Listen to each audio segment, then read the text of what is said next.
Hey, what's going on, my friends? My name's Anthony, and in this video, we're discussing the best 3 focal lengths for making interesting videos, and that could be like a short film, it could be just like a fun YouTube video. We're just talking about like traditional filmmaking, but also casual filmmaking as well. So I'll tell you what Hollywood would likely tell you when it comes to focal lengths, but also as somebody who just makes funny videos online, I'll tell you every lens that I'm going to mention here, I use when shooting content for Henry's, whether it be for social content or short films. I got 3 focal lengths, so 3 lenses to consider, but 1 zoom lens that might get you like 70% there, but it might be all you need depending on the type of videos that you're actually making. So let's talk and let's dive in.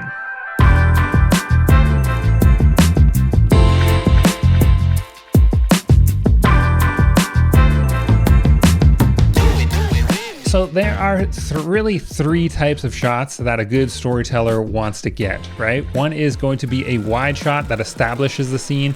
Another is going to be a medium shot. And the last is going to be a telephoto or like just a tight shot. Let's take a look at the opening of my short film I shot and directed by myself with a big budget of $30. I'll put the link in the description if you want to watch the whole thing. It's 6 minutes long, so here's how it starts. So right out the gate, when I started this film, I wanted to establish the scene. What's the landscape like? What time of day is it? Does the weather actually play into the mood of the film? These are all things that I'm thinking about. Where is this story taking place? That's an establishing shot. Here, it looks like a rural location, a farmhouse, and then we see a lot of detail in this shot because we could shoot at something like f8. I have a saying that goes, f8 is great. It's super easy to remember because f8 is that aperture that allows your lens to reach the sharpest point, and you know everything is just going to be in focus. So when you want to show the viewers all the details and establish the location of your videos with a wide lens like a 24mm, then remember, f8 is great, keeps everything in focus, and allows the viewer to get all the information in one shot. So right after my opening shot, which is pretty wide, we go right into detail shots within the house that we were just looking at from the outside. Remember, we're looking to get wide, medium, and tight shots, so switching to a 35mm is a great next kind of step. The 35mm f1.8 shot at f1.8 is a great contrast to the first opening shot in this short film because we used a 24mm lens shot at f8 to show the viewer everything. Now we've moved to a 35, but shot at f1.8 to only show details that we want the viewer to actually pay attention to. And I love how crime shows do this all the time. They try and leave the viewer with clues. So in my short film, I wanted to focus on only objects that would tell the viewer more about that main character that we're about to get introduced to in a moment. The flying pigs is, we place these all around the house, and it's a play on the phrase, "when pigs will fly," which is a subtle hint telling you that my main character is dreaming or usually hoping for a long shot, and that's what this story is all about. We get little hints as the intro goes on, and when my main character walks into the scene, he's wearing a maple leaf sweater, and that is all on purpose because we start to get to know more information about the story. He's a Maple Leafs fan. Now maybe the saying, you know, "when pigs fly" starts to make a little bit more sense, hence the title, Follow Your Dreams.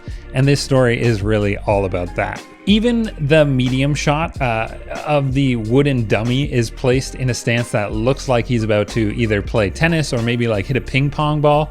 This is a detail that tells you what is to come, and you can shoot these details using a lens like a 35mm lens because it's not that wide of a lens, but it's also not so tight, so you have some room in the frame to include some details if you want it, but then you can shoot at f1.8 or 1.4, blur out some of those details, and focus the viewer's attention on what the director actually wants them to view and see.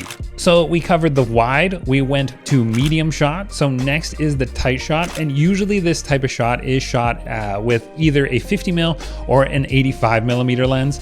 Either would work. I would just depend, it would just, I guess, depend on the location and the budget.